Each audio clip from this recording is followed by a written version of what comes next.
listrik dari aku dipakai, Bu? Ibu adalah sekolah. Cuma ngelahirin Norma. Anakan dia apa aku?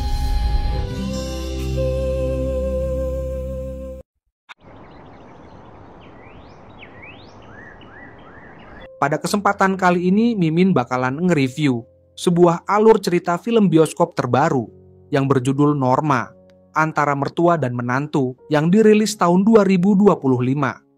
Film Norma, Antara Mertua dan Menantu mengisahkan tentang kehidupan rumah tangga Norma dan sang suami yang merupakan cinta pertamanya, Irfan. Awalnya, pernikahan mereka berjalan bahagia dan harmonis. Norma yang pemalu merasa beruntung mempunyai sosok Irfan, yakni suami penyayang dan mampu mengambil hati keluarganya. Namun, di balik itu semua, ada maksud tersembunyi dari Irfan sehingga menjadikan Norma curiga. Rasa penasaran Norma membuatnya menemukan fakta yang menyayat hati. Ternyata Irfan berselingkuh. Tak sampai di situ, Norman dan Abdul mengetahui kalau selingkuhan Irfan adalah ibu Norma sendiri, yaitu Rina. Hubungan gelap mertua dan menantu tersebut menyebabkan kehidupan Norma dan Abdul seakan runtuh. Keluarga cemara yang mereka bangun menjadi sumber patah hati dan kepahitan terbesar dalam kehidupan Norma serta ayahnya. Penasaran dengan kelanjutan ceritanya? Tanpa banyak spoiler di awal, langsung saja kita masuk ke pembahasannya.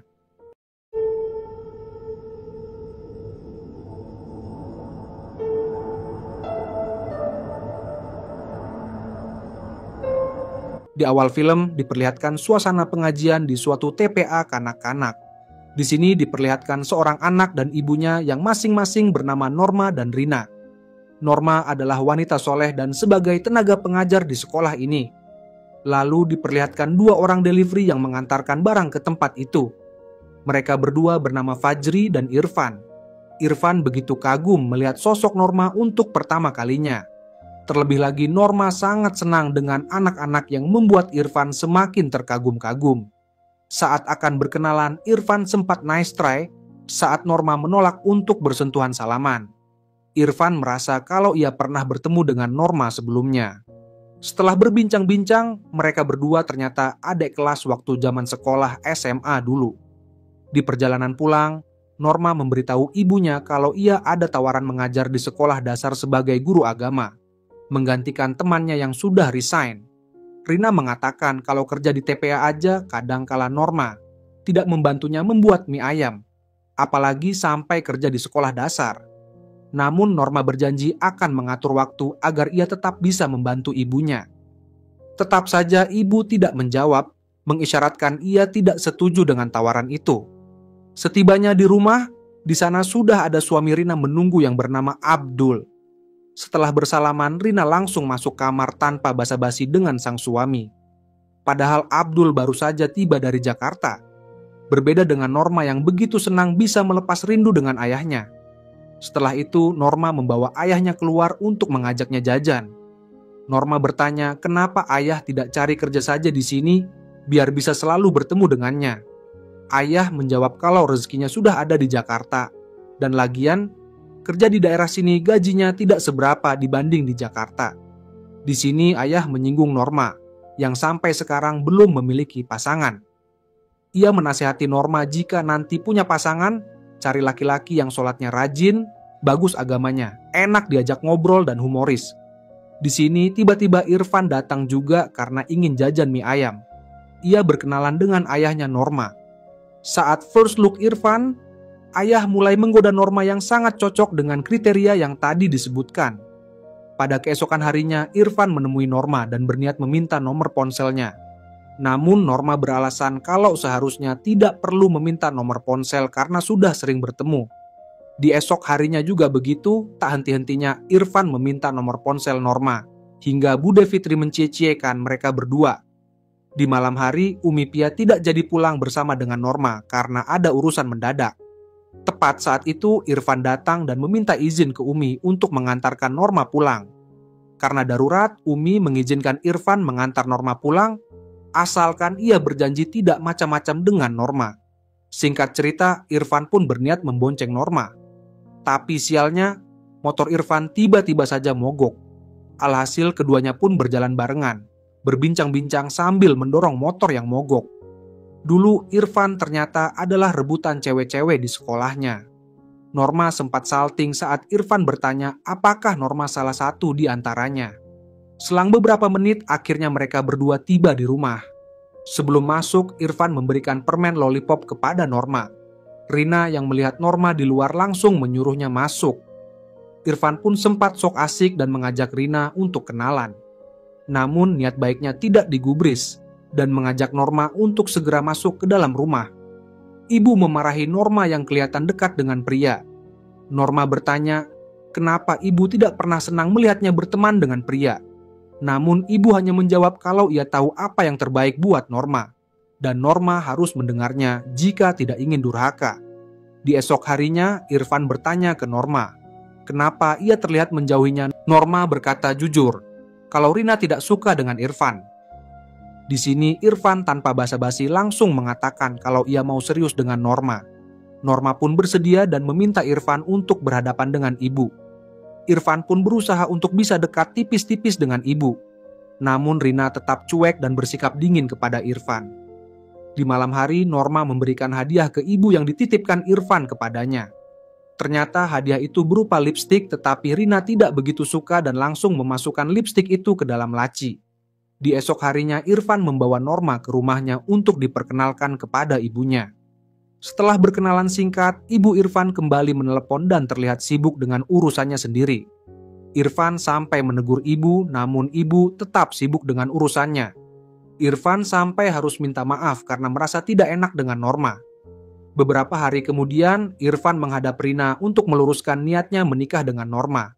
Alih-alih menjawab, Rina malah mengusir Irfan pergi dari rumah itu. Karena hal itu, Norma bimbang dan sempat ingin putus hubungan dengan Irfan karena takut durhaka. Namun Irfan tetap ingin berjuang dan mengajak Norma ke Jakarta untuk meminta restu kepada Abdul.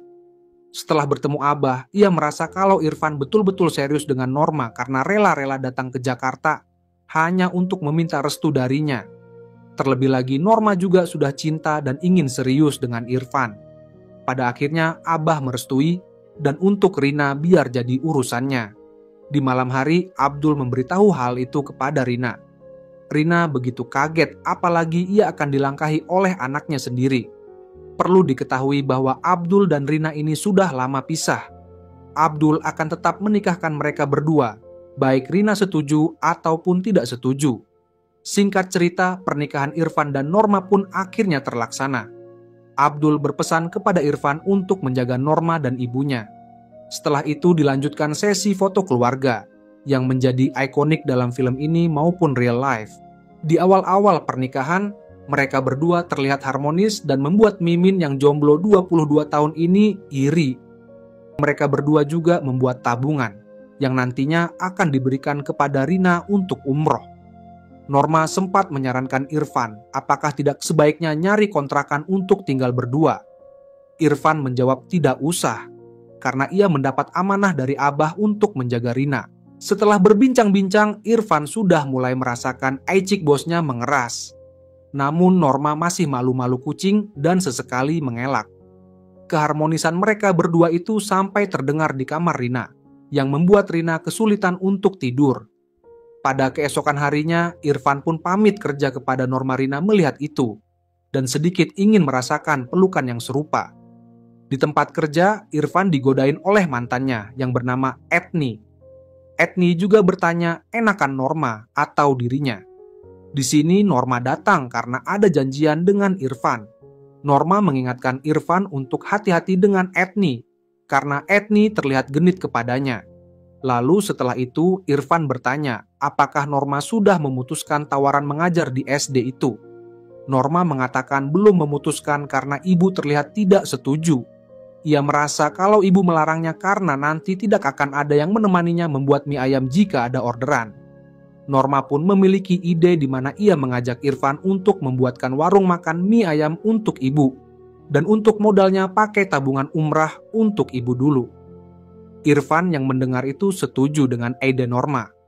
Norma mengajak ibu untuk mencicipi mie ayam pinggir jalan. Rasa mie ayam itu tidak seberapa tapi pelanggannya ramai. Bagaimana dengan ibu nantinya yang mie ayamnya sangat enak? Singkat cerita, warung mie ayam Rina pun akhirnya berdiri. Rina begitu senang karena kali ini ia bisa lebih fokus dalam membuat mie ayam. Beberapa hari kemudian, warung tersebut ramai pembeli. Ibu Irfan juga datang untuk melihat warung makan tersebut. Di malam hari, Norma pamit pulang duluan karena akan menyiapkan berkas-berkas Umi Pia. Setelah itu, Irfan juga pamit kepada Fitri dan Rina untuk mengantarkan Norma. Saat mencium tangan Rina, Irfan begitu kaget karena walaupun seharian bekerja, tangan Rina masih wangi. Rina pun kepikiran dan refleks mencium tangan bekas ciuman Irfan. Setelah mengantar Norma pulang, Irfan juga menjemput Rina di tengah jalan motornya tersandung yang membuat Rina seketika memeluk Irfan. Irfan sesekali juga mencuri pandang lewat kaca spion. Di kamar, Rina mengambil lipstik pemberian Irfan dan mulai memakai di bibirnya yang seksi dan aduhai. Di esok harinya, Irfan sadar kalau Rina telah memakai lipstik hadiah darinya dan memuji Rina sangat cantik memakai lipstik itu. Rina sempat melihat Irfan dekat dengan Etni. Di malam hari, Norma mengecek riwayat chatan Irfan di ponselnya. Saat Irfan terbangun, ia menyuruh Norma jujur apa yang ia cek di ponselnya. Norma mengatakan kalau tadi siang ibu melihatnya mesra-mesraan dengan Etni. Namun Irfan menjawab kalau Etni memang begitu orangnya, ke semua cowok dan tidak cuman ke dirinya saja. Di tengah malam, Irfan terbangun dan melihat Rina masih menonton di ruang tamu. Irfan memberitahu Rina kalau tadi siang ia tidak bermaksud mesra-mesraan dengan Etni. Apalagi ia sudah berjanji akan menjadi menantu yang baik untuk Rina. Adegan cocok tanamnya belum mulai ya, jadi sabar aja dulu. Di esok hari, Norma bertanya ke Fajri, bagaimana kedekatan Irfan dan Etni di tempat kerja, dan siapa yang duluan bekerja di tempat itu. Fajri mengatakan kalau Etni sama aja ke semua orang, dan yang kerja duluan adalah Irfan. Hal itu berarti Etni direkrut Irfan. Di malam hari, Norma meminta penjelasan kepada Irfan terkait pesan romantis Etni kepada dirinya. Irfan mengatakan kalau Etni orangnya memang genit dan lagian ia tidak balas chatnya. Norma menyayangkan Irfan yang harusnya bisa lebih tegas apalagi ia sudah mempunyai istri. Irfan mulai ngegas karena ia habis kerja dan Norma yang terus-menerus bertanya kepadanya. Harusnya Norma bertanya kenapa Irfan terlambat pulang dan sampai kehujanan. Karena perdebatan itu, Irfan pun memutuskan untuk tidur di sofa. Ia juga merasa tidak enak badan akibat kehujanan tadi. Rina yang melihat itu kemudian membawakan air hangat untuk Irfan. Karena Irfan mual-mual, Rina menawarkan untuk mengerok bahunya. Irfan menolak, tapi kalau dioleskan minyak urut, tidak apa-apa katanya. Irfan yang diurut begitu kenikmatan merasakan sentuhan tangan Rina yang begitu lembut. Irfan juga memuji Rina yang begitu cantik ketika tersenyum.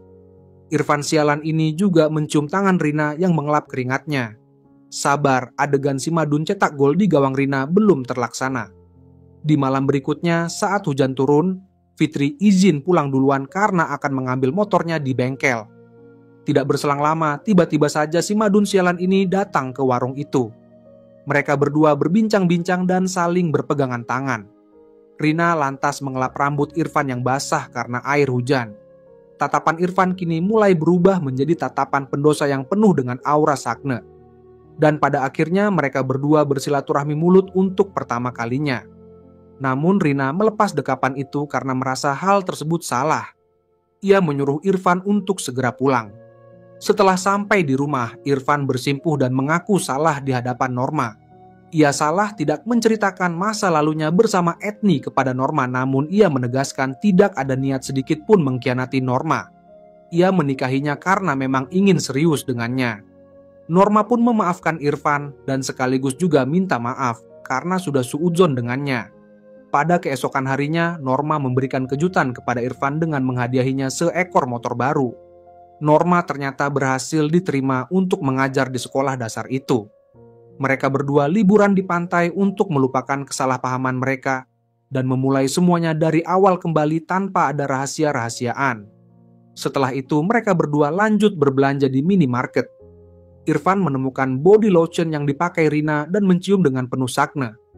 Begitu juga dengan Rina yang waktu hendak mencuci mencium aroma baju milik Irfan.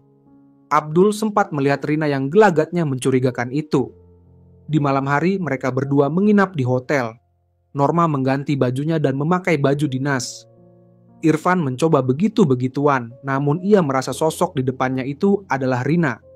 Begitu juga untuk yang kedua kalinya, tetap saja ia membayangkan Rina yang ada di depannya. Alhasil, Aicikbo Simadun jadi mengecil dan gairah untuk bercocok tanam langsung hilang. Pada keesokan harinya, Irfan dan Norma kembali ke rumah. Bersamaan dengan itu, Abdul sudah akan kembali ke Jakarta. Setelah itu, Rina menutup warung sementara karena ingin istirahat. Lalu Irfan datang dan ingin begitu-begituan lagi. Tanpa basa-basi, Irfan menutup pintu dan membawa Rina masuk ke dalam gudang. Irfan mengatakan, "Apakah kamu tidak merasakan apa yang aku rasakan?" Rina mencoba menolak dan mengatakan, "Kalau kamu adalah menantuku, jangan kacaukan pikiranku. Pertama kali sudah tidak wajar, kedua kurang ajar, dan ketiga pengen dihajar." Mungkin itulah kata yang tepat untuk menggambarkan si Madun sialan ini. Mereka berdua pun bersilaturahmi mulut kembali. Sialnya, Fitri datang untuk mengambil dompetnya yang ketinggalan. Ia mencari-cari Rina dan mendengar ada auman Yamete Kudasai di dalam gudang. Mereka berdua bersandiwara kalau ada tikus, dan Irfan masuk untuk membantu menangkap seorang tikus itu. Di malam hari saat Norma sudah tertidur, Irfan lancang masuk ke kamar Rina. Ia mengatakan tidak bisa begini terus dan maunya begitu-begitu. Rina pada awalnya menolak. Namun nafasnya yang engos-ngosan tidak karuan mengisyaratkan kalau serabi lempitnya juga mulai nyut-nyutan. Norma sampai terbangun mendengar suara gelagak di kamar Rina. Dan akhirnya si Madun sukses mencetak 1 gol ke gawang Rina. Saat masuk ke kamar Rina, percocokan tanam itu sudah berakhir dan Irfan sudah kabur lewat jendela. Irfan pun masuk ke dalam rumah seolah-olah ia baru pulang dari kerja. Di pagi hari, Irfan berangkat kerja dengan terburu-buru. Tidak langsung ke tempat kerja melainkan ke warung untuk mengasah rudalnya dengan Rina. Dan ya, kedudukan sekarang 2-0. Di malam hari, Norma kembali memakai baju dinasnya dan memberitahu Irfan kalau mungkin sudah saatnya mempunyai momongan. Namun Irfan menolak dengan beralasan kalau ingin tidur cepat dan berangkat pagi-pagi kerja.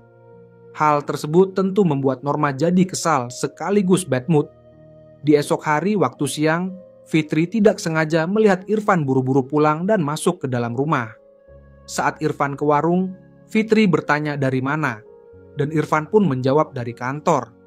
Hari-hari berlalu mereka sudah sering melakukan adegan mantap-mantap itu karena alasan kemarin Fitri jadi curiga dan mengajak Yahya untuk memergoki Irfan dengan wanita itu. Benar saja, Yahya mendengar auman Yamate Kudasai Irfan dengan perempuan yang belum mereka tahu itu. Namun dari arah belakang muncul Rina dan bertanya mereka sedang ngapain. Fitri pun memberitahu Rina kalau di dalam kamar Irfan ia sedang main dengan perempuan. Mereka pun melabrak masuk ke kamar Irfan dan menemukan Irfan lagi rebahan santuy di kasur. Yahya mencari ke lemari dan bawah kasur, namun tidak menemukan perempuan itu. Karena hal itu, Yahya pun merasa tidak enak dan meminta maaf kepada Irfan. Namun Fitri tetap yakin dengan firasatnya kalau Irfan ada main belakang. Di malam hari, Irfan memberitahu kejadian tadi siang dan seolah-olah itu adalah sebuah lelucon untuk Norma. Norma pun mulai merasakan ada yang tidak beres dengan Irfan. Pada keesokan harinya, Norma dan Rina berkunjung ke TPA. Sepulangnya dari sana, Norma bertanya apakah Irfan berbohong kepadanya. Hal itu karena setiap kali ia pulang istirahat ke rumah tidak pernah mengabarinya. Namun Rina mengatakan kalau memang dari awal ia tidak setuju menikah dengannya. Dan jadinya sekarang Norma curigaan terus sore itu. Norma mendatangi kosan Etni yang ia tahu dari Fajri. Etni mengatakan bahwa siapa yang tak mudah jatuh cinta dengan Irfan, yang suka ngegombal tapi membuat kita serasa tidak digombal. Etni pada awalnya berpikir Irfan cowok baik-baik sampai akhirnya ia menemukan jahatnya. Saat pacaran, Irfan suka dengan sosok yang paham agama, pakai kerudung panjang dan punya sosok keibuan.